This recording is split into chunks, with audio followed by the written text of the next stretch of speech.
The man's hand was already over Julia's mouth when I came around the corner of the building, her ballet bag spilling across the wet pavement as she thrashed against him.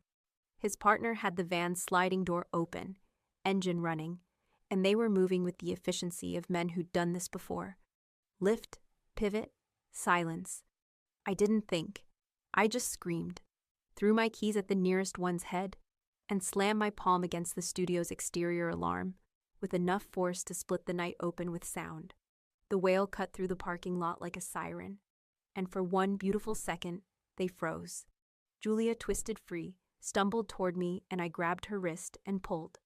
"Run," I hissed, already moving, but she was shaking too hard and her legs weren't cooperating, and the men were recovering faster than I'd hoped.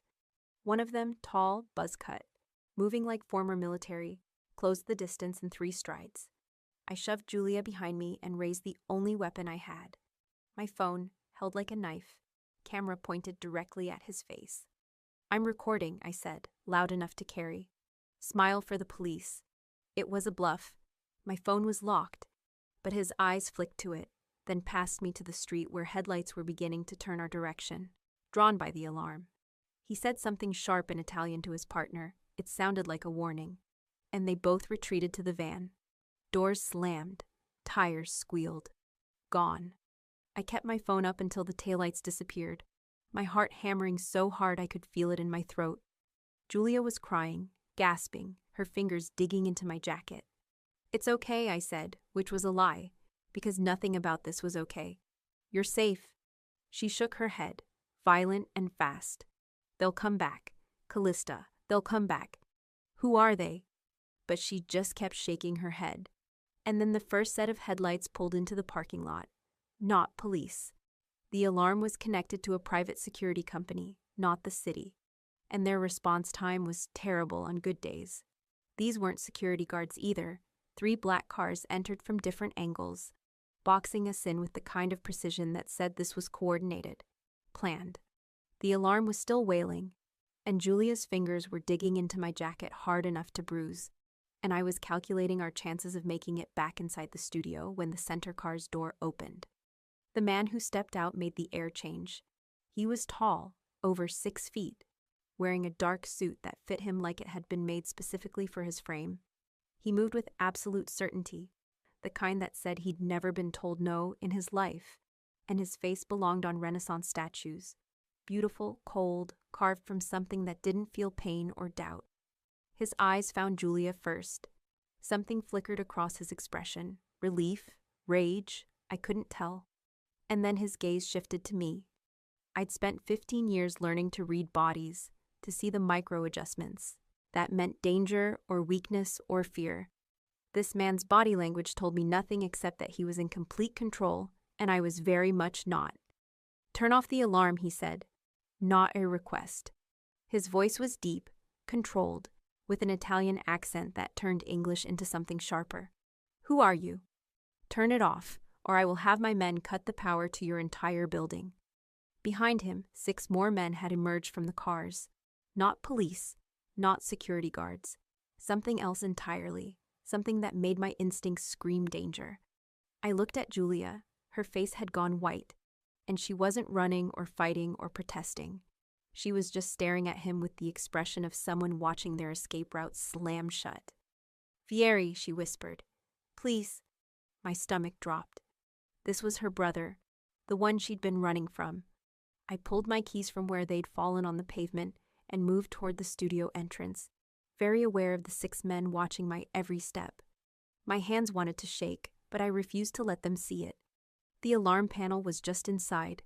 I punched in the code, and the wailing died. The silence that followed was worse. I turned to find Vieri standing in the doorway, close enough that I had to tilt my head back to meet his eyes. His men had formed a perimeter around Julia, not touching her, but making it clear she wasn't going anywhere. "Julia Rossi," he said quietly, still looking at me. "You've been teaching her. She's my student. I own this studio. For 8 months. The specificity of that caught me off guard. Yes, 8 months. And in those 8 months, did she tell you about her family? She told me she had a brother. She didn't mention you were—" I stopped, unsure how to finish that sentence. Didn't mention I was what? His head tilted fractionally. Protective? Concerned? Trying to keep her alive? Suffocating, Julia said, her voice stronger now. The word is suffocating. Vieri's jaw tightened, but he didn't look at her. His attention stayed fixed on me. What's your name? Callista Gray. Miss Gray, the men who just tried to take my sister, did you get a look at them? Good enough. 2 men, both over 6 feet, one with a buzz cut and a scar over his left eyebrow. Black van, plates removed or covered. Something flickered in his eyes. You're observant. I'm a dance instructor. I read bodies for a living. Then you should be able to read mine well enough to know I'm not asking you to step outside. I'm telling you. My throat went tight, but I held my ground. I'm not leaving her alone with you. One of his men shifted forward, but Vieri raised a hand, barely a movement, and the man froze. You think you can protect her from me? Vieri asked. I think I already protected her from someone. And until I know you're not working with them, yes, I'm staying right here.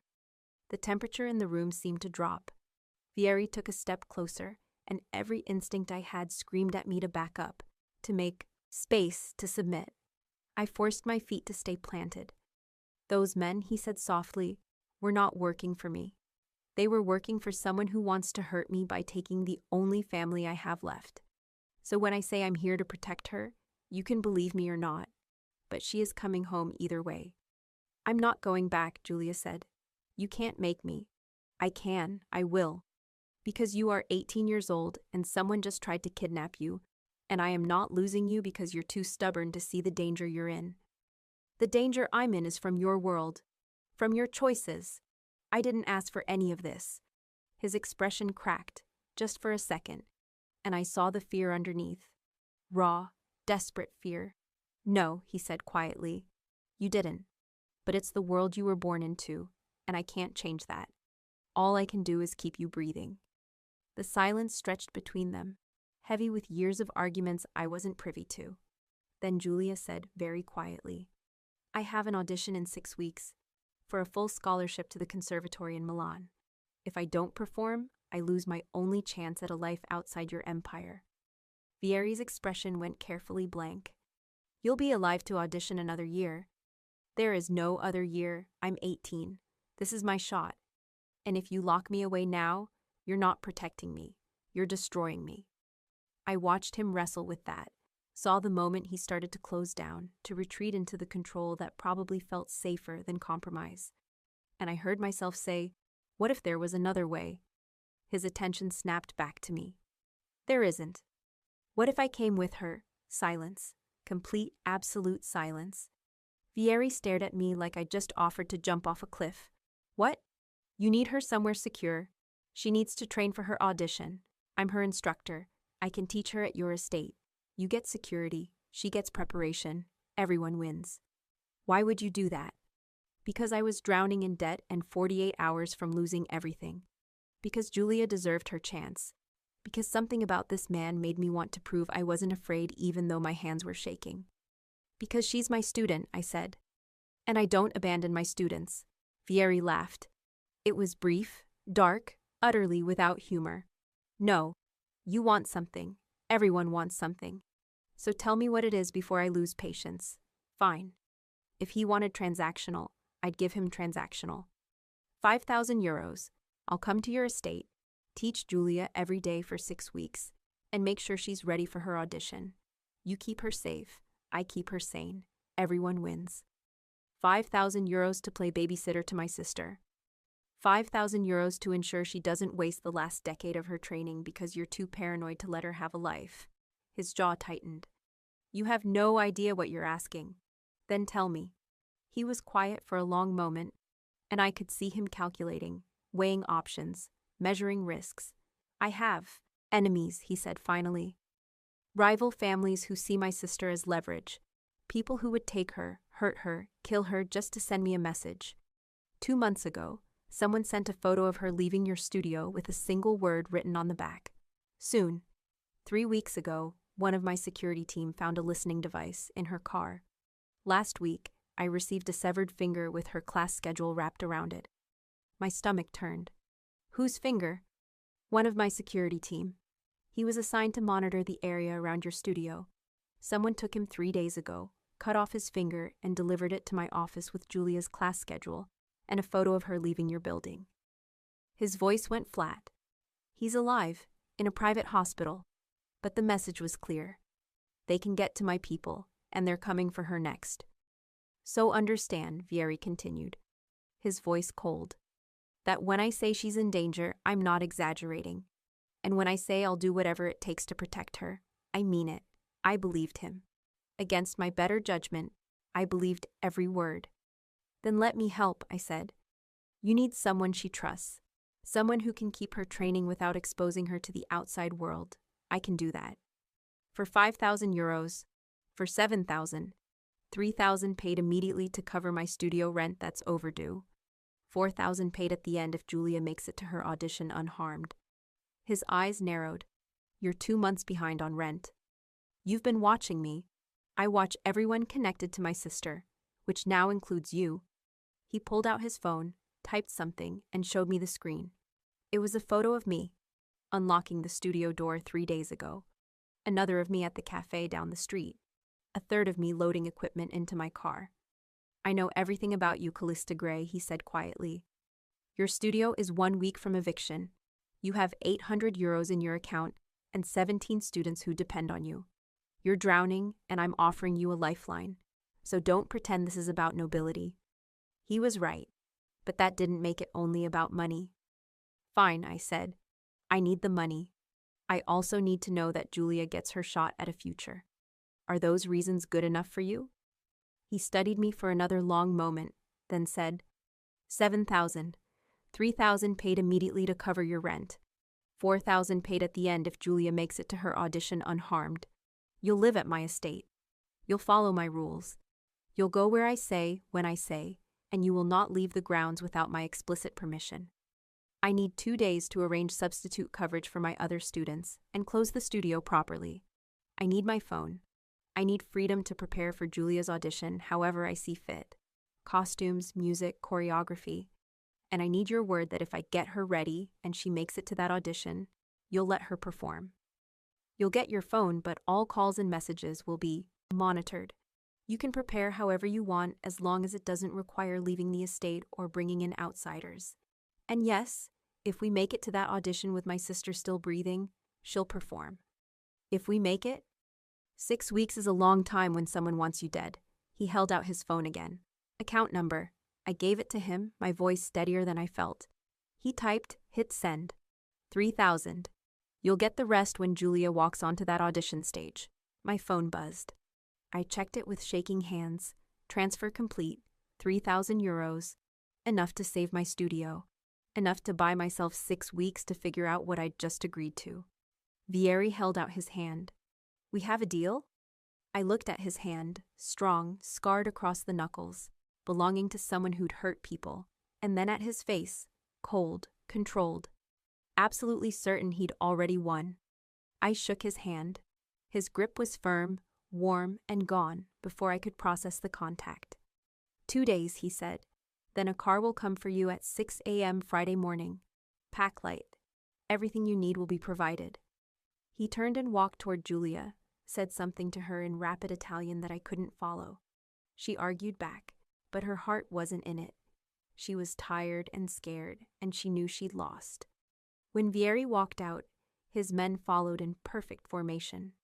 Julia went with them, looking back at me once with an expression that said either thank you or I'm sorry, or maybe both. Then they were gone, and I was alone in my studio with 3,000 euros in my account, and the certainty that I'd just made either the best or worst decision of my life. I locked up, drove home, and didn't sleep at all. The next 48 hours were a blur of phone calls, last-minute arrangements, and a studio I couldn't afford to lose. Marco Tesaro agreed to cover my classes. My landlord stopped calling. I packed light anyway, because panic always makes you pack wrong. A black Mercedes collected me before dawn. The estate was beautiful in a way that felt like a warning. Stone walls, quiet gardens, and security that didn't bother pretending it was decorative. At breakfast, Julia barely ate. Vieri barely blinked. Rules, he said. You don't leave the grounds. Your communications are monitored. You don't compromise my sister's safety. And her training? I asked. His gaze held mine, within reason. I followed Julia into the studio, and the air changed. Sprung floor, perfect mirrors, professional sound. A dancer's dream built like a bunker. Julia's voice dropped. He started building this before you agreed. I ran my hand along the bar, and my stomach tightened. Then we don't waste it, I said. Show me what you've got. The studio took my breath away. Sprung floor, perfectly level. Bars at exact heights I preferred. Floor-to-ceiling mirrors, professional sound system. Lighting that prevented glare while allowing precision. He started building this 2 weeks ago, Julia said behind me. Before you agreed to come, I think he always knew he'd need something like this to convince me to stay. I ran my hand along the bar. He plans ahead. He plans everything. It's exhausting and also the only reason I'm alive. She was already in rehearsal clothes, ready but tense. I watched her move through basic bar work and saw it immediately. Technical brilliance trapped behind fear. Again, I said after the first combination. Breathe through it. You're holding tension. She repeated it. Better, but still guarded. What's wrong? I can't stop thinking about them. The men in the parking lot. What if they come back? What if Vieri can't? Stop. I moved closer. Right now, in this room, you're not a target. You're a dancer preparing for the most important audition of your life. That's the only thing that matters. But fear gets a vote, but it doesn't get control. You're better than that. Show me. Something shifted in her face. She returned to the bar, and this time, she danced. We worked for 2 hours. By the time I called for a break, she was sweating and shaking, but smiling. That's what I needed, she said, to feel like myself again. Good, because we're doing this every day, 3 hours minimum. She left to rest, and I stayed in the studio making notes, planning progressions, trying not to think about the cameras in the corners, 2 active, 1 decorative, or the guard stationed outside, whose shift changed at the 2-hour mark. I was deep in choreography when the door opened. Vieri stepped inside. You've been here 4 hours. I'm working. You're obsessing. Same thing. He moved closer, scanning my notes and diagrams. You take this seriously. It's my job. No. A job is something you do for money. This is something else. He stopped at the edge of the desk. Why are you really here? You already know why. You have a file on me. Files tell me facts. They don't tell me why a woman barely making rent would walk into danger for a student she's known 8 months. I stood, putting the desk between us. Julia deserves her shot at Milan. That's enough. Is it? He circled slowly. Because you negotiated for her freedom, not just payment. You could have asked for $15,000 and I would have paid it. But instead you asked for her audition, for her choice. So that tells me you understand what it's like to have your choices taken away. The accuracy hit harder than I wanted to admit. My old mentor, the years of control. I don't talk about my past, I said. Neither do I, but we both carry it. He stopped directly in front of me. You're not just an employee. You're the first person Julia has trusted in years. That makes you valuable. It also makes you vulnerable. I can take care of myself. Can you? Because the people who want to hurt me don't play fair. They find weaknesses and exploit them. His voice went quieter. If something happens, if you see anything suspicious, if you feel unsafe, you tell me immediately. You don't handle it yourself. You come to me. Understood? Protection, the same tone he'd used about his sister. Understood, I said quietly. He held my gaze another moment, then left. I was alone with the uncomfortable realization that I just felt safer in his presence than I had since arriving. The next 3 days passed in careful rhythm. Mornings with Julia, bar work, center combinations, building blocks. She was getting stronger, more confident. Afternoons alone, reviewing footage, adjusting choreography, planning. Evenings were harder, dinner with Julia and Vieri when he wasn't working late. I learned small things about him. The way he listened when Julia talked. The way he asked questions designed to extract information while revealing nothing. About a week into he asked me to join a security meeting. Tomorrow, 2 p.m., my office. I'm reviewing audition logistics, and I need your input on Julia's requirements. It was practical, but the fact that he was asking instead of ordering felt significant. What do you think? He added quietly. Will you help me keep her safe? Partnership instead of transaction. Yes, I said. I'll be there. The security meeting was brisk and clinical. Vieri's office felt like a command room, dark wood, multiple screens, no softness anywhere. 4 men were already seated when I arrived, including one with sharp eyes and quiet authority. Silvano Rizzi, Vieri said, reading my glance. My consigliere. A theater schematic filled the screen. Milan Conservatory, Day 2, afternoon. 3 entrances, 2 controllable. The problem is exposure. Vieri looked at me. What does Julia need to perform at her best? 1 hour backstage, private warm-up space with a bar, quiet, fast stage access, and someone she trusts nearby. Who? The team lead asked. Me. Silence. Then Vieri nodded once. You'll be with her. He turned to his men. Alessandro, coverage on entrance, backstage corridor, audience exit. Luca, transport, no main roads. Enzo, embed into conservatory security. Silvano, intelligence. Any chatter about rival families in Milan, I want it immediately. As they refined routes and contingencies, I added, protection isn't the same as safety. She needs to feel safe to perform. Vieri held my gaze, then said quietly, understood. The meeting ended, and the room emptied. You're good at this, Vieri said. At what? Reading what people need? He moved to the window. You see things others miss. The guard rotation times, the camera placements. You've been mapping my security since you arrived. I went still. I don't know what you... Yes, you do. You know which guards change at dawn, which cameras are active, which doors are locked. You're cataloging everything. Old habit. Or you're always looking for exits, always planning escape routes, always preparing for the moment someone takes your choices away again. He turned to face me. I need someone who sees what I don't, someone who notices things my team misses. Have you seen anything wrong, anything that doesn't fit the patterns? I thought about it carefully. Your guard rotations are tight, I said slowly. But there's one blind spot. The East Garden between 4 and 6 a.m. About 15 minutes were coverage gaps. His expression went cold. Show me. I pulled up the estate layout on his computer, marked the location. He studied it, made a call in rapid Italian. When he hung up, he looked at me with something like respect. That gap has existed for 3 weeks. None of my security team caught it. They don't think about spacing and angles the way dancers do. No, they don't. He stepped closer. Keep doing this. Keep watching. Keep telling me what you see. Can you do that? Yes. Good. His hand moved toward my arm, then stopped, dropped. You're part of keeping all of us safe now. You understand that? I did. And it felt like purpose. Wednesday afternoon, I was reviewing footage when my phone buzzed. Unknown number, a text message with no words, just a photo. Me, leaving the estate yesterday with Carlo to pick up supplies. Taken from outside the gates, zoomed in to show my face clearly. Below it, the dance teacher is easier to take than the sister. My blood went cold. The studio door opened. Vieri walked in, stopped when he saw my face. What's wrong? I held out my phone. He read it and his entire body went rigid.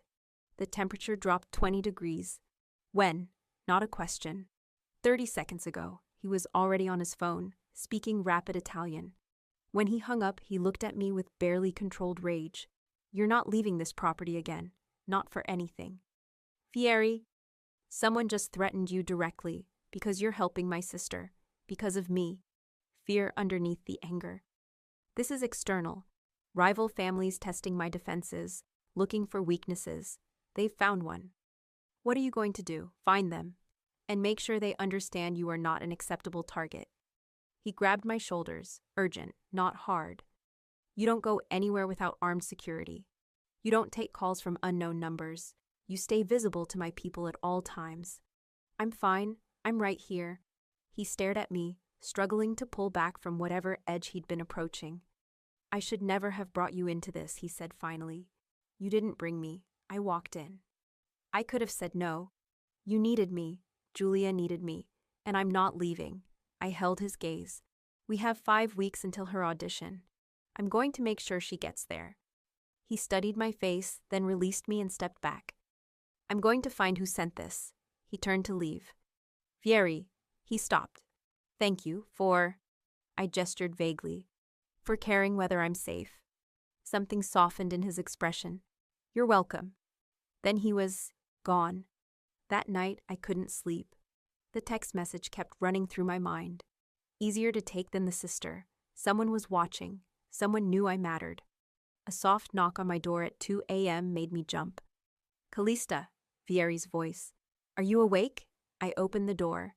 He stood there, still dressed, looking like he hadn't slept either. What's wrong? Nothing's wrong. My security team flagged unusual activity on perimeter cameras. False alarm, but it made me reconsider room assignments. You're too isolated here. Response time would be too slow. He paused. There's a sitting room attached to my office. It's the most secure location in the house. 4 panic buttons, direct line to security, cameras on every approach. You could stay there tonight. You want me to sleep in your office? I want you alive. The method is negotiable. I should have said no, should have maintained boundaries. Give me 5 minutes, I heard myself say. The sitting room was smaller than expected. Leather couch, side table, bookshelves. It smelled like old books and his cologne. He brought me a blanket and pillow. The couch folds out if you need space. This is fine. He moved toward the connecting door, then stopped. Callista, why did you really agree to come here? Not the money, not Julia. The real reason. I sat on the couch, pulling the blanket around my shoulders. You want the truth? Always. Because for 5 years I've been invisible. I teach other people's children, build other people's careers. No one sees me. I'm just the instructor. Background. Replaceable. I looked up at him. But when you looked at me that night in my studio, you saw me as someone formidable, dangerous in my own way, and I wanted to know what that felt like. Vieri crossed the room and sat in the armchair across from me. I had a mentor once, I continued, when I was 18. Brilliant choreographer, completely magnetic. He saw potential no one else did. When he offered private training to make me extraordinary, I said yes. What happened? He did make me extraordinary. Then he controlled every aspect of my life to keep me that way. What I ate, when I slept, who I talked to. He called it discipline. I believed him. My throat tightened. Until I tore a ligament during rehearsal, and he told me if I took time to heal properly, I'd lose everything. That I was nothing without him. You left. I left. Lost my contract, my company placement, 3 years of my career. But I got my choices back. I met his eyes. So when you ask why I'm here, part of it is recognizing what Julia's running from. Part of it is that you gave me a choice. You could have forced compliance. Instead, you made it a negotiation. He leaned forward. I'm not noble. I gave you a choice because I needed you to want to be here. People who are forced run the first chance they get. But people who choose stay, even when it's hard. Why was I the exception? He was quiet for a long moment. Because you reminded me of my mother. Not in appearance, in presence. She was the only person who ever stood up to my father, who negotiated instead of obeyed, who made him see her as equal instead of possession. When she died, he became something worse, paranoid, controlling. He tried to lock Julia away completely, said the world was too dangerous. I fought him for 2 years before he let her train, and even then, it was conditional. That's why you understand what she needs. That's why I'm terrified of becoming him. He looked at me, fear raw in his eyes. Every time I set a rule, every time I say no, I hear his voice, and I don't know where protection ends and control begins. You're not him, I said quietly. You're questioning yourself. You brought me here to give her what she needs, even though it complicated everything. That's not control. That's love. Is it? Or is it control dressed as love because I've convinced myself it's necessary? I don't know, but you're asking the question. That matters. He held my gaze, understanding, recognition. Thank you, he said finally, for telling me about your mentor. Thank you for telling me about your father. He stood, moved toward the door. Try to sleep. I'll be working if you need anything. Vieri? He turned back. I feel safer here than I have since I arrived. Not because of panic buttons or cameras, because you're on the other side of that door. Something flickered across his face. Surprise, warmth, and he nodded once before disappearing into his office, leaving the door slightly ajar. I lay down and listened to him working on the other side of the wall. For the first time since arriving, I fell asleep within minutes. I didn't know that while I slept, Vieri sat at his desk staring at the connecting door, wrestling with the realization that keeping me safe had become more important than strategy. And I didn't know that in 2 weeks, everything would shatter. Morning came with consequences. My phone buzzed at 7 a.m. Marco, studio inspection scheduled by landlord Monday, citing irregular activity. Need you to call ASAP. I sat up, stiff from the couch. The inspection wasn't random. My landlord checking if I'd actually closed properly. If Marco couldn't prove legitimate arrangements, they'd claim breach of lease. I'd missed yesterday's check-in because of death threats and security crises. My studio was already fracturing. I called Marco. His voice was tight with stress. Callista, finally, where have you been? Things have been complicated. What's the landlord claiming? Complaints about noise at odd hours, unauthorized use. I've been there on schedule, but they're implying someone else has accessed it. They want documentation, and they want you present Monday. My stomach dropped. I can't be there. If you're not, they'll assume abandonment. They'll start eviction.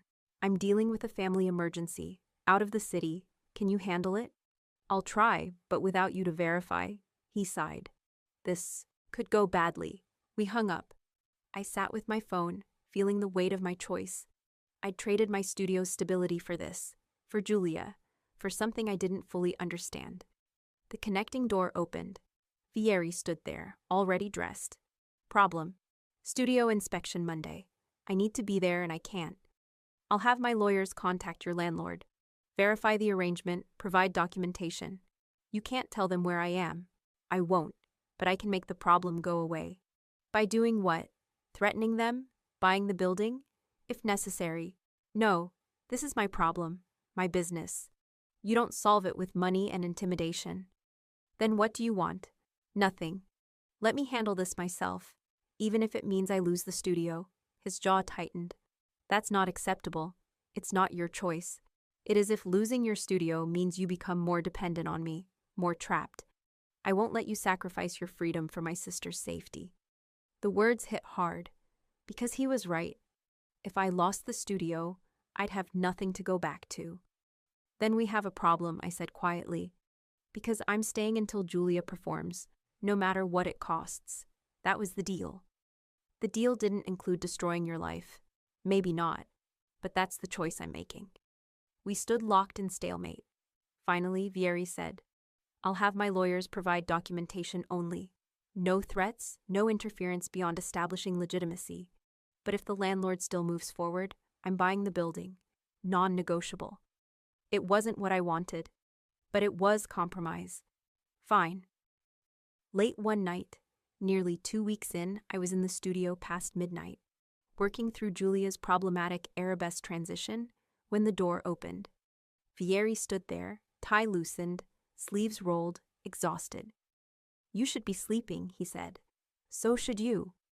Conference call with Hong Kong ran late. Saw the studio lights from my office. He crossed the room. Show me what you're working on. The passé arabesque transition. She's struggling with balance. Show me the movement. I moved to center floor and executed the combination. Felt the wobble where Julia always struggled. Again, he said. Slower. I repeated it, breaking down each element. There, he moved closer. You're shifting weight forward on the passé. That's why the extension feels unstable. How do you— My mother was a dancer. Prima ballerina before she married my father. I grew up watching rehearsals. His voice went quieter. She died when I was 16. Cancer. But before that, she made my father convert the East Wing into a studio. This studio. The revelation hit like a physical blow. This was hers. The original floor was destroyed years ago, but yes, this was her space, where she taught Julia before everything changed. He cleared his throat. She would have liked you, would have liked what you're doing for Julia. I'm sorry. Don't be. He gestured to the laptop. Show me the transition again. Without the weight shift. I did. This time the balance held perfectly. That's it, he said. That's what Julia needs to feel. I grabbed my water, suddenly aware of how close he was standing. I should... Callista. The use of my first name stopped me. You've been here almost 2 weeks. You haven't asked for anything, haven't complained, haven't tried to leave or break rules. Why? Because I made a deal. Most people would have tested boundaries by now. I'm not most people. No. He moved closer. I could smell cedar and something darker. You're not, and that's unexpected. Is that a problem? I'm not sure yet. The air felt charged, dangerous. What happened to your hand? I asked, noticing fresh bruising across his knuckles. Someone needed a reminder about loyalty. You hurt them. I made sure they understood consequences. There's a difference. Is there? You sound like you disapprove. I just wonder what it costs you, being that person. Something flickered in his eyes. Surprise, maybe respect. Everything, he said quietly. It costs everything, but it keeps my sister alive, so I pay it. The rawness made my chest tight. The audition, I said, changing subject before I did something stupid. Friday's meeting, I'll have complete timing breakdowns ready. He blinked, vulnerability disappearing. Good. He moved toward the door, paused. We're well matched, you and I. Both insomniacs who use work to avoid thoughts. Is that what we're doing? Isn't it? He left before I could answer. I stood alone in his mother's studio, wondering what the hell I was doing. He was dangerous, controlling, violent when necessary. Everything I should run from. But he was also protective, observant, carrying fear that mirrored my ghosts. I packed my notes, turned off lights, went to bed. Over the next few days, the studio inspection resolved itself. Vieri's lawyers provided documentation. The landlord backed down. Marco kept the classes running. My life outside the estate held together by threads I couldn't see but knew were there. Julia's technique sharpened daily. The fear in her shoulders eased. She was dancing like someone who believed in futures again. Vieri and I fell into a rhythm that felt dangerous in its comfort. Morning briefings about Julia's progress. Afternoon security reviews where he asked my opinion and actually listened. Late-night encounters in the studio or his office where we talked about everything except what was growing between us. Silvano was everywhere, concerned, helpful, constantly coordinating security updates. He'd nod approvingly when I spotted patterns, praise my attention to detail, suggest additional measures to keep Julia safe. Miss Gray has excellent instincts, he told Vieri during one meeting. We should utilize her observational skills more. I should have seen it then. The way his compliments felt like cataloging. The way he watched me watch everything. But I was too focused on Julia's audition, now 3 weeks away, and too distracted by the way Vieri's hand would linger near mine when we reviewed floor plans. Never quite touching, but close enough to make my pulse stutter. On day 20, everything shattered. It started with Julia. I was in the studio setting up for our afternoon session when she burst through the doors, her face pale and tear-streaked. He's insane, she gasped. He's completely insane, and I can't do this anymore. What happened? Vieri just told me the audition plan changed. Now I can't warm up backstage. I have to stay in a secure room until 5 minutes before I perform. 5 minutes. Her voice cracked. I need an hour minimum. You know I need an hour. He knows I need an hour. But Silvano convinced him it's too dangerous, that I'll be too exposed. And now... Slow down, breathe. When did this happen? This morning, security meeting I wasn't invited to. Silvano presented new intelligence about threats, and Vieri just agreed. Didn't consult you, didn't ask me, just decided. She sank onto the floor, her head in her hands. This is exactly what he always does. Makes decisions for me, about me, without me. And I'm so tired of fighting him. I sat beside her.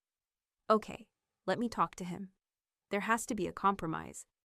There's no compromise with Vieri when he's in protection mode. You'll see. She was right. I found him in his office with Silvano, both men studying security footage on multiple screens. "We need to talk," I said from the doorway. Vieri looked up. "Not now, we're tracking something. It's about the audition plan.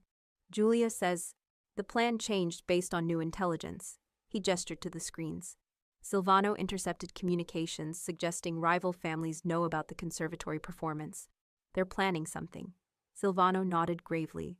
"We can't risk extended backstage exposure. 5 minutes is the maximum safe window."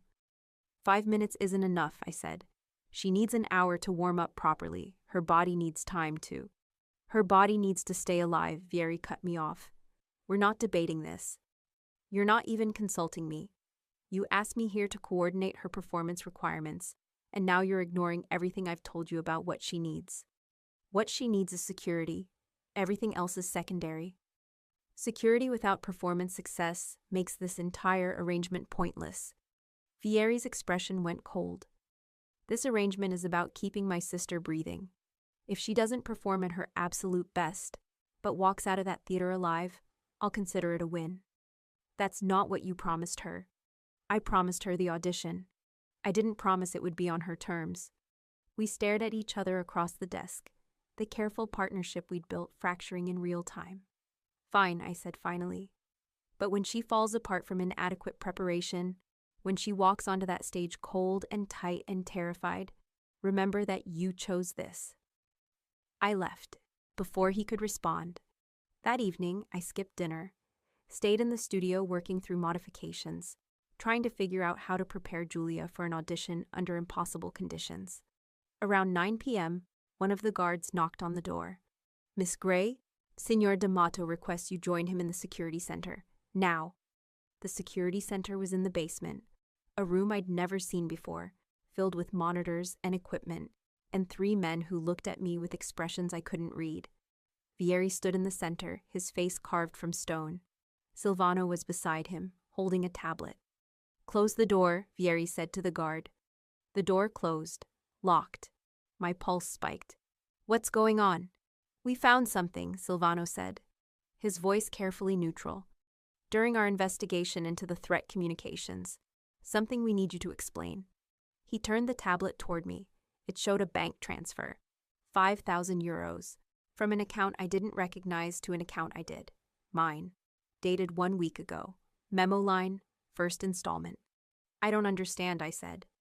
"This account," Silvano highlighted the sender, "belongs to a shell company we've traced to the Volkov family, one of Vieri's primary rivals. They've been trying to infiltrate his organization for months." My stomach dropped. "That's not, I didn't, there's more." Silvano swiped to the next screen. A series of text messages. My number. Communicating with an unknown contact. Messages about guard rotations, Julia's schedule, security gaps. The East Garden blind spot I'd found. Time-stamped 2 days before I'd discovered it and reported to Vieri. "These messages were sent from your phone," Vieri said, his voice flat and cold. "Describing security vulnerabilities. Selling information about my sister's movements. That's impossible. I never sent those messages. I never received that money. Someone planted this. The transfer went to your account. Your real account, not a fake. The messages came from your actual phone number. Then someone accessed my phone, cloned it. Something, but I didn't do this." Silvano's expression was almost sympathetic. "Miss Gray, we understand this is difficult, but the evidence is quite clear. The Volkov family has a history of recruiting assets through financial pressure. You were behind on rent, desperate for money. They offered you more than Vieri was paying. It's a logical progression." "I would never," I turned to Vieri, searching his face for some sign he believed me. "You know I wouldn't do this. You know me. Do I?" His voice was quiet, devastating. "I know you're intelligent, observant, good at reading people and situations. I know you were drowning financially when I found you. I know you've been cataloging my security measures since the day you arrived. Because of my past. Because I was controlled before, and I needed to know the exits. Not because I was selling you out. The blind spot you found, you spotted it 2 days before. You told me about it. I was making sure I was right before I said anything. Or you were coordinating with whoever sent these messages. making sure they knew about the vulnerability before it was fixed. The room tilted. You actually believe this? You actually think I'm working for your enemies? I think the evidence is substantial. I think you're the only person outside my immediate family who knows Julia's complete schedule. I think the text message threatening you 2 weeks ago could have been theater, establishing you as a victim so no one would suspect you as the source. His hands were in fists at his sides. I think I made a mistake bringing you here. The words hit like physical blows. Vieri, Silvano said carefully. We should move her to a secure location until we complete the investigation. Somewhere she can't communicate with her contacts. No. I backed toward the door. You're not locking me up based on fabricated evidence. The evidence isn't fabricated, Silvano said. It's verified through 3 independent sources. Then your sources are compromised or you're lying. I looked at Vieri. Think about this logically. If I were actually working for your enemies, would I have saved Julia that night in the parking lot? Would I have negotiated for her audition instead of just taking your money? Would I have spent 2 weeks building her trust and her technique? You'd do exactly that, Vieri said quietly. If you were playing a long game, establish yourself as loyal, as valuable, as trustworthy. Then when the moment mattered most, the audition, when she's most exposed, you'd be perfectly positioned to help them take her. The logic was flawless and completely wrong. I can't believe you're doing this, I whispered. After everything we've shared, after what I told you about being controlled, about having my choices taken away, you're doing exactly what I was afraid of. I'm protecting my sister. You're paranoid, and you're being manipulated, and you're too blinded by fear to see it. Silvano's hand moved toward his phone. Vieri, I really think we should get out. Everyone froze. Vieri was looking at Silvano. You and your men, get out, now. Silvano's expression flickered. Surprise, then something harder. That's not wise. She's clearly out. I'll handle this. For a moment, I thought Silvano would refuse. Then he nodded, gestured to his men, and they filed out. The door closed, locked again. But this time it was just Vieri and me. You want to run, he said. It wasn't a question. Yes. Where would you go? You have no money except what I've paid you, no transportation, no allies within 40 kilometers. And if you run, it confirms everything Silvano just showed me. And if I stay, you lock me up. If you stay, you get a chance to prove your innocence. How? You've already decided I'm guilty. No. I've decided the evidence looks damning and I can't afford to be wrong. He moved closer. So prove me wrong. Tell me something that explains this. Give me a reason to believe you. I've been set up. Someone with access to financial systems and phone networks planted this evidence. Someone who wants you to distrust me, who benefits from fracturing the team protecting Julia. I held his gaze. Who suggested the audition plan change this morning? Who presented the new intelligence? Who just happened to find this evidence right after I challenged that decision? His expression didn't change. Silvano has been with my family for 15 years. He was my father's most trusted advisor. And maybe he's tired of being an advisor. Maybe he wants more. Maybe he sees your focus on Julia as weakness, and he's engineering proof that he was right.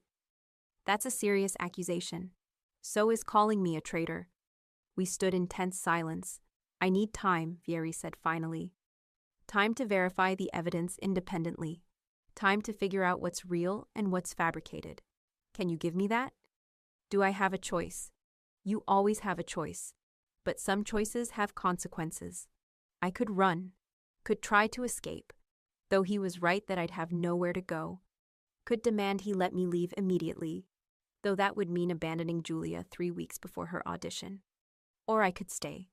Could trust that the man who'd shared his fears and his mother's memory and his late-night vulnerabilities would eventually see the truth. It was the hardest choice I'd ever made. I'll stay, I said quietly. But not because you're forcing me, because Julia deserves to have someone in her corner who isn't blinded by paranoia or political maneuvering. I'll stay for her. Not for me? I don't know anymore. The man I thought I knew wouldn't have looked at me like I'm a weapon pointed at his family. Pain flickered across his face. The man you thought you knew has seen too many betrayals to take anything on faith. Then we have a problem, because faith is all I have to offer you right now. He reached for me, then stopped, his hand falling. Go back to your room. Stay there until I clear this. Don't try to contact anyone. Don't go near Julia. Don't give me a reason to doubt you further. How long? As long as it takes. I walked to the door, then turned back. When you figure out who really did this, remember that I stayed. Remember that I chose to trust you even when you couldn't trust me. I left before he could respond. 3 days of house arrest. Guards outside my door. My phone confiscated. Meals delivered by Carlo, who wouldn't meet my eyes. No contact with Julia. No access to the studio. Nothing but my room and my thoughts, and the growing certainty that I'd been played.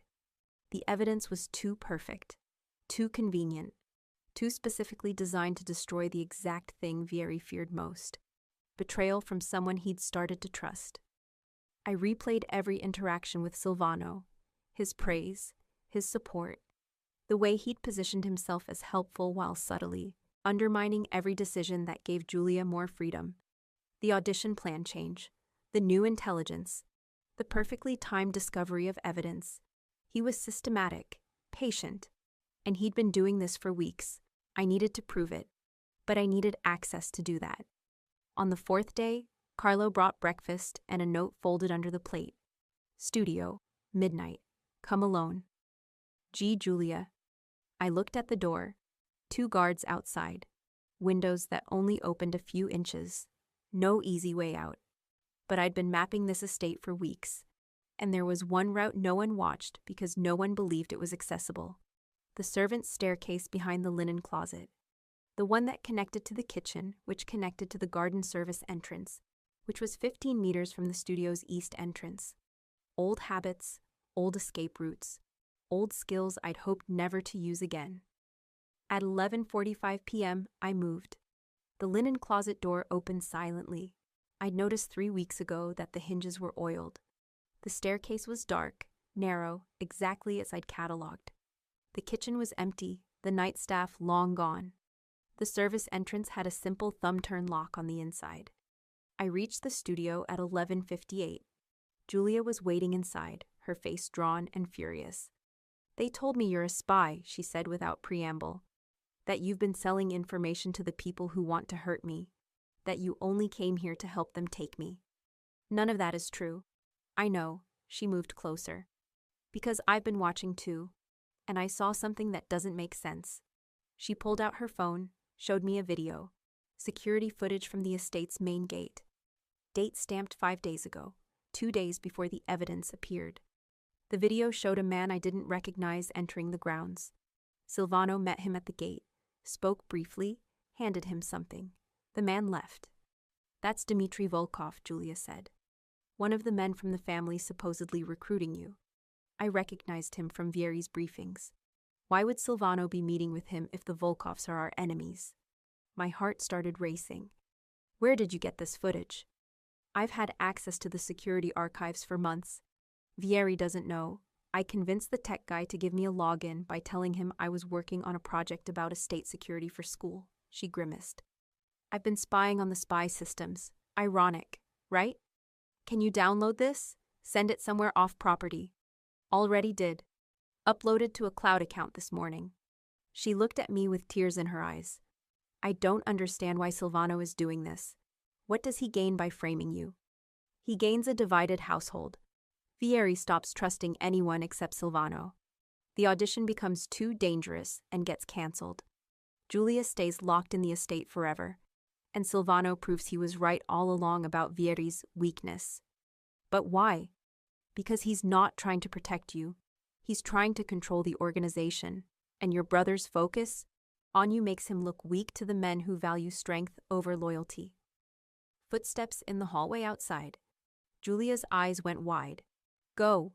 If they find you here. Where's the cloud account information? She grabbed a pen, scribbled an email and password on my palm. Go. I went back the way I'd come, my heart hammering. Made it to the servants' stairs, the kitchen, up to the linen closet, and came face to face with Vieri. He stood in the hallway outside the linen closet, very still, his expression unreadable. I know how this looks, I said quickly.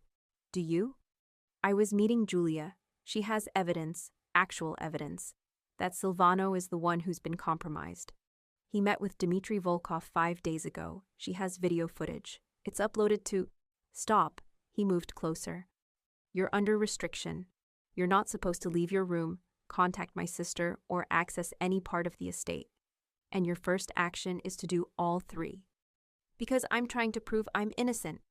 By breaking the exact rules designed to establish your trustworthiness? By finding the truth you're too paranoid to see. His jaw clenched. Get back to your room. Now, before I have you physically escorted. Vieri, please. Just look at the footage. Julia can show you. Julia is 18 years old and desperate to believe in you because you're the first person who's treated her like an adult. That doesn't make her a reliable witness. Then verify it independently.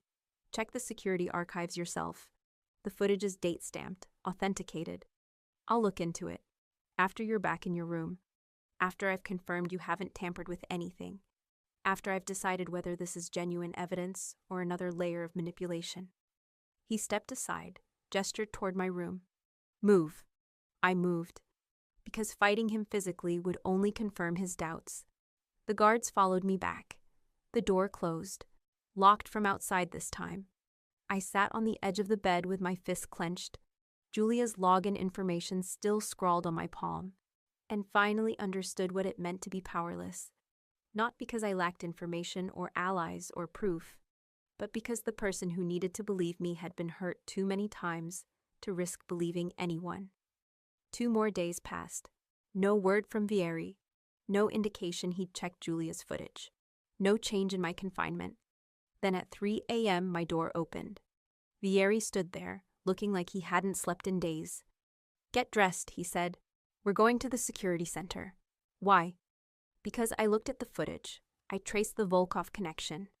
I ran forensic analysis on the bank transfer and the phone messages. His voice was rough. And I found something you need to see. I dressed quickly and followed him down to the basement. The security center was empty except for us. He pulled up screens, showed me data I barely understood. Financial trails, IP addresses, security logs.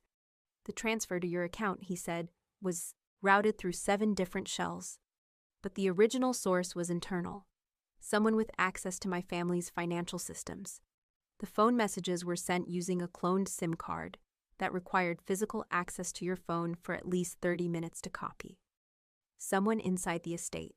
Someone with security clearance and technical knowledge. He pulled up another screen. The Volkov meeting Julia found. I verified it with independent footage from multiple angles. Silvano has met with Dmitry Volkov 4 times in the last 2 months. Always away from primary cameras. Always for less than 5 minutes.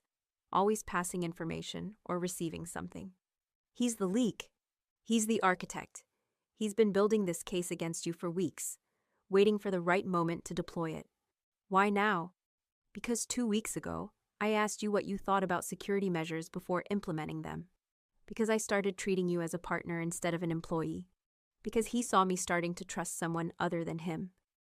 Vieri's expression was bleak. He was right. I was weak. Just not in the way he thought. You weren't weak. You were building something better than paranoia. And look what it cost. 6 days of treating you like a traitor. 6 days of you sitting in that room thinking I'd abandoned you. You were protecting Julia. I was protecting my fear. He turned to face me fully. I'm sorry for doubting you. For not checking the evidence immediately. For letting Silvano manipulate my paranoia into hurting you. The apology sat between us, heavy and insufficient. What happens now, I asked. Now I confront him, and I give you a choice. What choice? You can leave. I'll have my driver take you back to the city tonight. I'll pay the full 7,000 euros we agreed on, plus compensation for the wrongful accusation. Your studio will be protected. Your reputation will be intact. You'll walk away from this and never look back. My throat went tight. Or you stay. You help me finish this. You get Julia to her audition. And you trust that I've learned from this mistake. He moved closer. I know I don't deserve your trust anymore. I know I broke what we'd been building. but I'm asking for another chance to prove I'm not my father, that I can learn to protect without controlling, that I can trust without being destroyed by it. I should have left, should have taken the money and the safety and the distance. Instead, I thought about Julia, about the audition that was now 2 weeks away, about the man standing in front of me who just admitted he was wrong.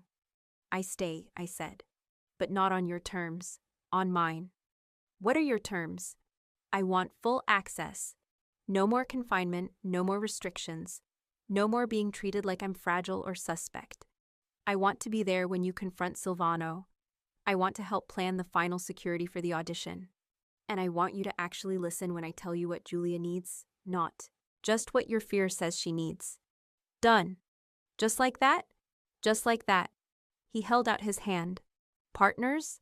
I looked at his hand, scarred, strong, offered without condition this time, and took it. Partners, I agreed. His grip was firm, warm, and when I tried to pull away, his fingers tightened slightly, held on. Callista. His voice was rough. I need you to know something. What? These last 6 days were the worst of my life. Not because of the security breach or Silvano's betrayal, because I thought I'd lost you. And the idea of that felt worse than any business loss or rival threat or family crisis. He stepped closer. I know it's too soon. I know I've just put you through hell. But I need you to know that what I feel for you is real. It's not strategy or convenience or gratitude. I didn't let him finish. I closed the distance and kissed him. It wasn't gentle. It wasn't cautious. It was 6 weeks of tension and 3 days of fury and the relief of finally having proof that I wasn't insane for feeling this. His hand came up to cup my face, his other arm wrapping around my waist, pulling me closer. He kissed like a man who'd been holding back too long, urgent, desperate, thorough. When we finally broke apart, both breathing hard, his forehead rested against mine. I was trying to confess, he said. I know, but I needed to kiss you more than I needed to hear it. Can I say it anyway? Later, after we deal with Silvano, after we get Julia to her audition, after we survive the next 2 weeks. I pulled back enough to meet his eyes.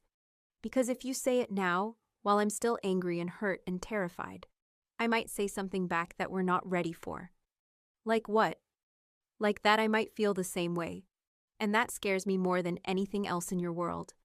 His thumb brushed my cheek. Why? Because my mentor made me fall for him before he controlled me. Because wanting someone gives them power over you. Because I swore I'd never be vulnerable like that again. And yet you stayed.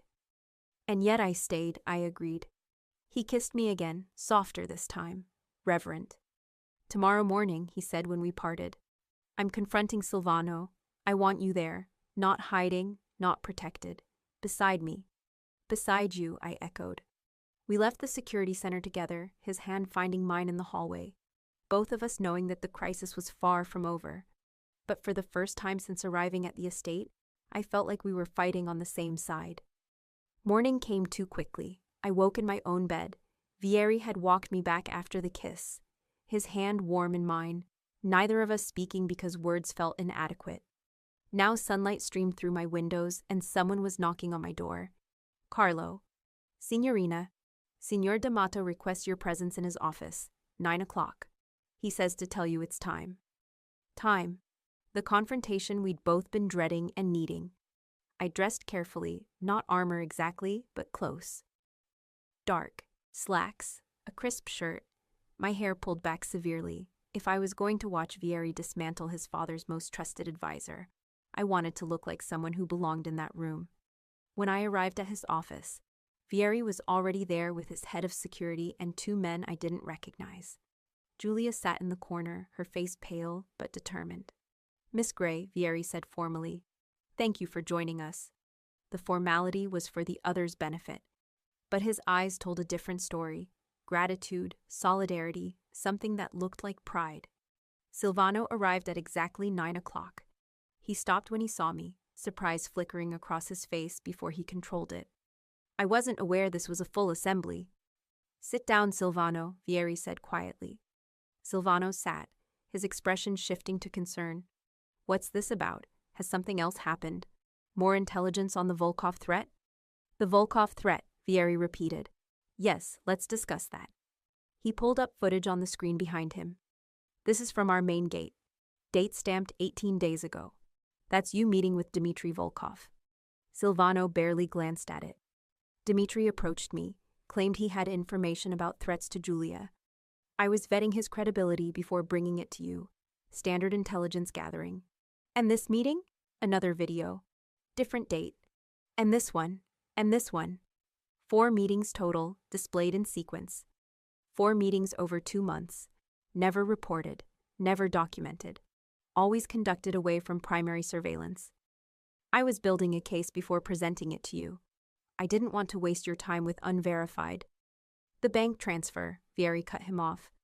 5,000 euros to Miss Gray's account, routed through Volkov shell companies. We traced it back to the source. It originated from an internal account. One with the kind of access only 3 people in this organization have. You, me, and my head of security. He gestured to the man beside him.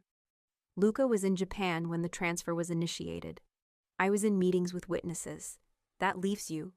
Silvano's expression remained carefully neutral. Someone could have accessed my credentials.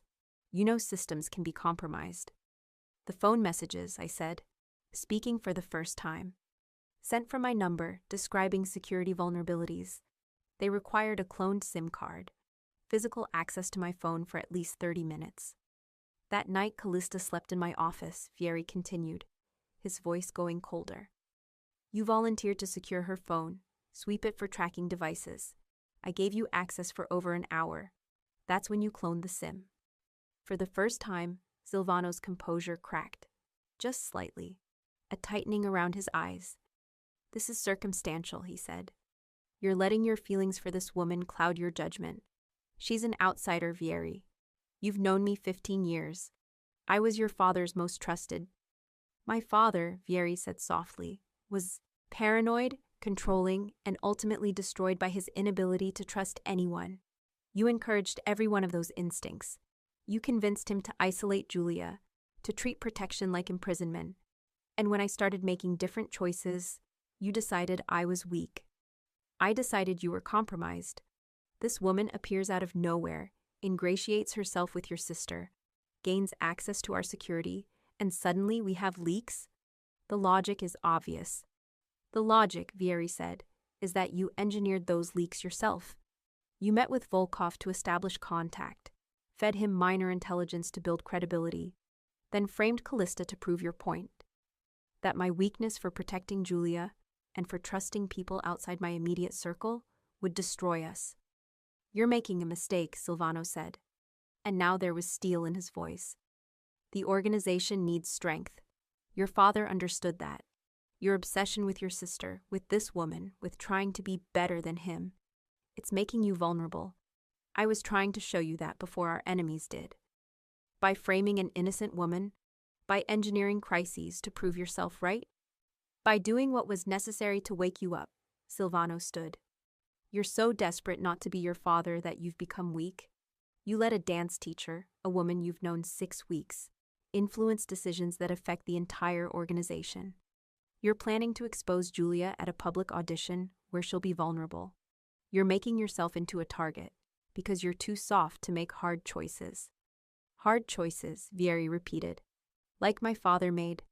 The choices that killed my mother by surrounding her with so much paranoia and stress that cancer found fertile ground. The choices that made Julia so desperate for freedom, she was willing to risk kidnapping rather than stay locked in his cage. Those hard choices. Silvano's jaw tightened. Your mother's death was tragic, but it wasn't because of security measures. It was because he couldn't let her breathe. Because every choice was about control, disguised as protection. And you encouraged it. You benefited from it. You liked being indispensable to a paranoid man who trusted no one but you. Vieri moved closer. But I'm not my father, and the hard choice I'm making right now is this. You're done. You can't. I can. I am. Vieri's voice was absolute. Effective immediately, you're removed from your position. You'll have 72 hours to settle your affairs. After that, you leave Italy, Sicily perhaps, or anywhere else outside my territories. You'll receive a severance package. Generous because you served my father well for many years. But you will never set foot in this organization again. This is a mistake you'll regret. Maybe, but it's my mistake to make. And unlike you, I'm willing to risk being wrong if it means not becoming the thing I fear most. He nodded to the security men. Escort him out. Make sure he has everything he needs for departure. Silvano stood, straightened his jacket, and looked at me with something like pity. You think you've won, but he'll turn on you too, eventually. It's what men like us do. We protect what's ours by controlling it. And when you stop being useful or start being complicated, you'll end up exactly where I am. No, I said quietly, because I won't let him, and he won't let himself. That's the difference between partnership and possession. Silvano's smile was cold. We'll see. They escorted him out. The room was silent for a long moment after the door closed. Then Vieri turned to his head of security. Monitor his movements for the next 72 hours. If he attempts to contact rival families or interfere with the audition, the severance offer is void, and we move to containment protocols. The security chief nodded and left with his team. Julia spoke quietly. Thank you for not killing him. Vieri looked at her, surprised. Did you think I would? I didn't know. Father would have. I'm not father. He sat down heavily, suddenly looking exhausted. Though Silvano's right about one thing, I am making myself vulnerable. This audition, trusting Callista, trying to give you freedom while keeping you safe, it's all risk. And I don't know if I'm brave or stupid. You're brave, I said. Stupid would be doing the same thing your father did and expecting different results. Julia crossed to him, put her hand on his shoulder. I'm sorry for running away, for making you scared, for all of it. You have nothing to apologize for. This was never your fault. He covered her hand with his. Go practice. You have 2 weeks until the most important performance of your life. She left, and I moved to the chair Silvano had vacated. How are you? I asked. I just exiled my father's oldest friend based on evidence provided by a woman I've known 6 weeks, and my 18-year-old sister. I should be questioning my judgment. He looked up at me. Instead, I feel lighter than I have in years. Good choices feel like that sometimes. Do they? I'm not sure I'd recognize a good choice anymore. You'd recognize it because it makes you scared and hopeful at the same time. Because it requires trusting someone else with something that matters. Because it's the opposite of what feels safe. I paused. Like letting Julia perform in public. Like trusting me after what Silvano engineered. Like admitting you want something more than just survival. He was quiet for a moment. The morning guards reported you missing when you escaped to meet Julia. I reviewed the security footage, saw the linen closet door ajar. You'd been mapping exits since the day you arrived. I'd been watching you do it, actually. The servant's staircase was the logical choice. You knew I was looking for escape routes, and you let me anyway. I understood why you needed them, and I figured if you ever used them, it meant something had gone badly wrong. He stood cross to where I sat. I'm sorry for doubting you, for treating you like a threat, for letting Silvano get into my head. I'm sorry for all of it. You already apologized. At 3 a.m., right before I kissed you. I know, but I need to say it again in daylight. When I'm thinking clearly, when it's not just emotion and relief. You deserved better than what I put you through. I stood to face him. Yes, I did. And I'm still here. That should tell you something. It tells me you're either incredibly forgiving or incredibly stubborn. Both. I moved closer. It also tells you that I think what we're building is worth the risk. Even when it's hard. Even when it's scary. Even when people like Silvano try to convince us we're making mistakes. His hand came up to cut my face. What are we building? I don't know yet, but I want to find out. He kissed me. Softer than last night. Less desperation, more promise. When we broke apart, he rested his forehead against mine. 2 weeks, he said. 2 weeks until the audition. Let's get through that first, and then we'll figure out what this is. Deal. The next 13 days were controlled chaos. Julia's training intensified. 3 hours in the morning, 2 hours in the afternoon. Evening sessions for stamina and mental preparation. I pushed her harder than I'd ever pushed anyone. and she rose to meet every challenge. Vieri coordinated security with military precision. Routes to Milan, backup plans for the backup plans, embedded security at the conservatory, intelligence gathering on every potential threat. He consulted me on every decision that affected Julia's preparation, a promise he kept with uncomfortable consistency. What do you think became his most used phrase? About timing, about warm-up space, about her mental state, about whether the risk was worth it. And every time I gave him an honest answer. Not what he wanted to hear, but what I believed was true. We fell into a rhythm, professional by day, partners in the evening when we'd review plans over dinner. The kiss hung between us like a promise neither of us was quite ready to fulfill. Not yet. Not until this was over. On day 41, the night before the audition, Julia had a breakdown. I found her in the studio at midnight, sitting on the floor, her face in her hands. "I can't do this," she said when I sat beside her. "I'm not ready. I'm going to fail. And everyone will have risked everything for nothing." "You're ready. I've seen you dance this piece 50 times and you're flawless." Technically flawless, but it's empty. There's no heart in it, no story, just perfect execution of steps. I understood immediately. "You're dancing scared." "Of course I'm dancing scared. Someone might try to kidnap me, or hurt Vieri, or you. All because I wanted to audition. So dance about that. Dance about being scared and choosing to do it anyway. Dance about loving your brother enough to let him be terrified. Dance about every choice that led you onto that stage." I grabbed her shoulders. "The judges don't want perfect technique. They want a dancer who has something to say. So say it." "What if I don't know how?" "Then I'll teach you. Come on your feet. We're running the piece again, but this time you're going to dance it like someone who chose this despite the cost, not someone going through motions." We worked until 3 a.m. By the time we finished, Julia was exhausted, sweating, and dancing with the kind of raw emotional honesty that made my chest tight. "That's it," I said when she finished. "That's what they need to see. I'm terrified." "Good. Use it." Audition day arrived with brutal clarity. We left the estate at dawn, 3 cars in convoy, security at every junction. Vieri's tension so palpable I could feel it from the seat beside him. Julia rode in the second car with Carlo and 2 guards. The third car held additional security. The drive to Milan took 2 hours. No one spoke much. The conservatory was beautiful, old stone building, modern interior, the kind of place where careers were made or destroyed in 5 minutes on stage. We arrived through a service entrance, bypassing the main crowd of candidates and their families. Backstage, Vieri's security had already established a perimeter. The warm-up room he'd secured was private, guarded, equipped with everything Julia needed. 1 hour, I told her.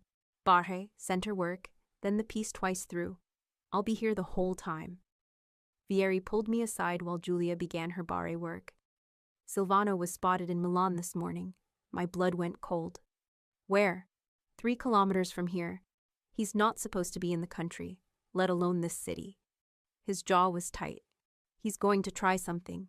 Do we cancel? That's why he's here, to force us to cancel, to prove he was right about the risk. If we pull her now, he wins. He looked at me.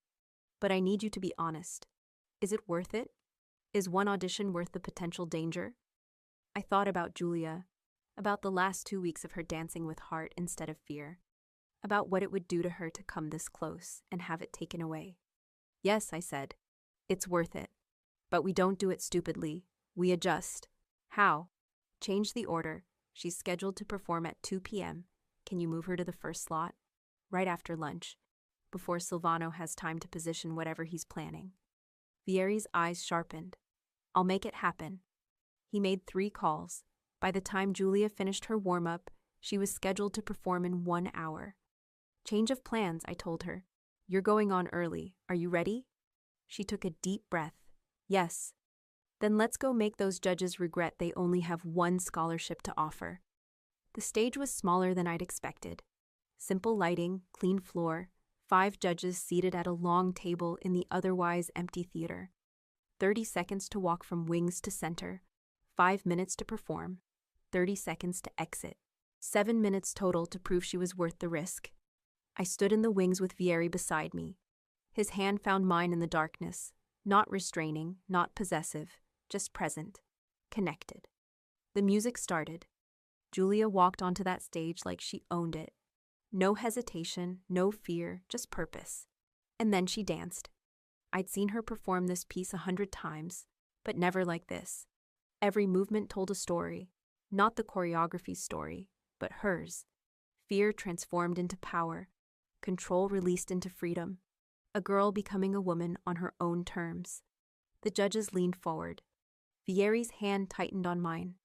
At the 3-minute mark, I saw movement in the upper balcony, a figure where no one should be. My pattern recognition screamed danger. Balcony, I whispered. Left side, someone's there. Vieri's eyes tracked up. He made a subtle gesture to his security. 2 men moved silently toward the balcony access. The figure shifted. I caught the glint of something. Camera, maybe, or... Gun, I breathed. He has a gun. Everything happened at once. Vieri moved toward the stage.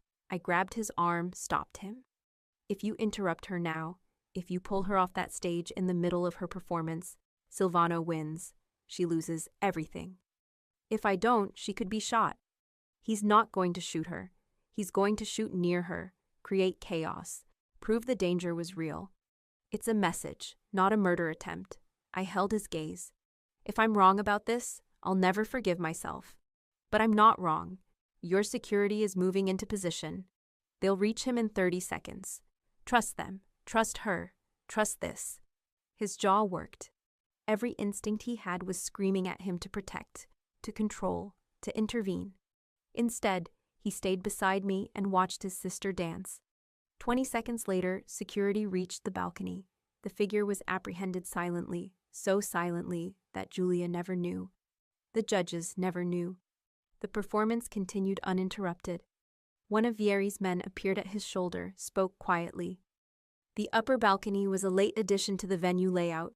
We were still securing access points when Miss Gray spotted him. Subject is contained. No weapon discharge. Vieri nodded once, his grip on my hand never loosening. Julia finished with an extension that seemed to defy physics, held it for 3 beats, then lowered into a final, decisive bow. The theater was silent for one endless moment. Then the judges applauded. Not the polite professional acknowledgement they'd given other candidates. Real applause, the kind that said they'd just witnessed something rare. Julia walked off stage into the wings. I caught her, held her while she shook. You did it, I whispered. You were perfect. I was so scared. I know. You danced anyway. That's courage. Vieri appeared, pulling her into a fierce hug. I'm so proud of you. Did something happen? I thought I saw movement. Nothing happened, he said firmly. Nothing that mattered. You performed. That's what matters. Later, we'd tell her about Silvano's hired man in the balcony, about how close it had been, about the choice we'd made to let her finish. But right now, we let her have this moment, pure and untainted. The judge's decision came an hour later. Full scholarship, unanimous vote. Start date in 6 weeks, Julia cried. Vieri stood very still, his hand on her shoulder, looking like he was recalculating his entire understanding of risk and reward. I stood slightly apart, watching them, and felt the weight of the last 6 weeks settle into something like completion. On the drive back to the estate, Vieri said quietly, "Thank you." "For what?" "For stopping me. On the stage. If I'd pulled her, if I'd given in to the fear." He trailed off. "You were right. I had to trust. And it worked. It worked because your security did their job, and because Silvano's not actually trying to kill anyone, just trying to prove he was right. And he lost."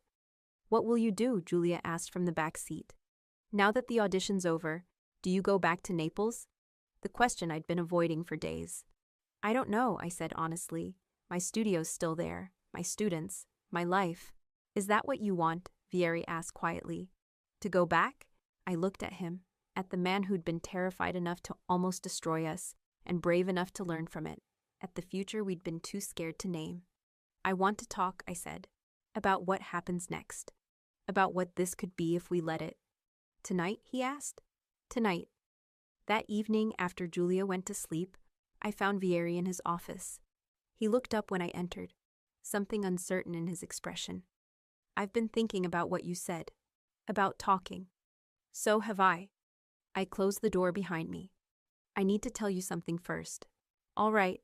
"My studio, the one I was so worried about losing. Your lawyers contacted my landlord, resolved the inspection, protected my lease. But I've been running the numbers. Even with Marco covering classes, even with the money you've paid me, I'm barely breaking even. The studio is a burden as much as it's a dream." "What are you saying?" "I'm saying maybe it's time to let it go. Not because I'm giving up on teaching. Because I'm ready for something different." I moved closer. "You need someone who understands security from an unconventional angle.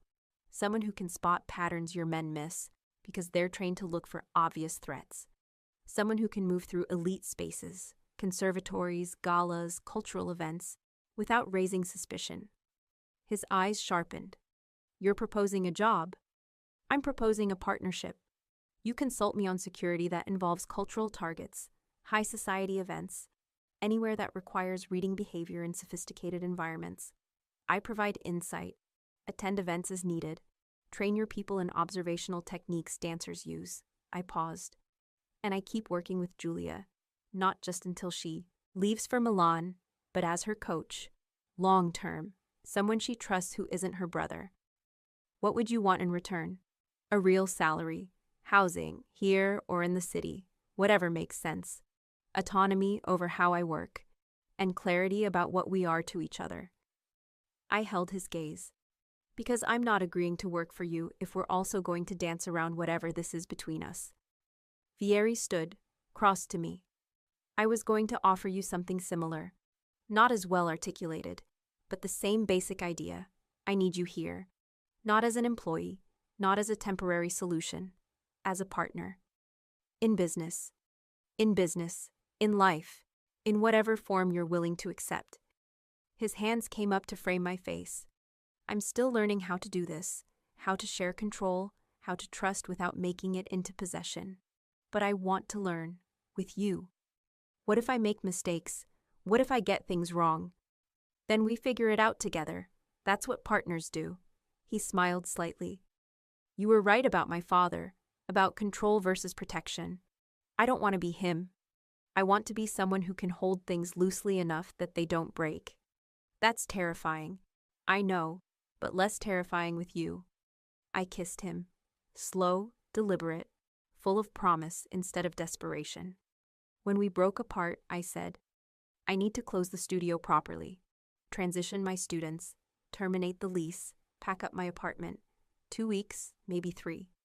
And then I come back, not as a temporary instructor, as someone who's choosing this, choosing you, choosing the work, choosing to see what we can build when neither of us is running. I can work with that." He kissed me again, and this time it was different. Not the charged urgency of crisis or the tentative exploration of new possibility, but the steady certainty of two people who'd chosen each other with clear eyes and full hearts.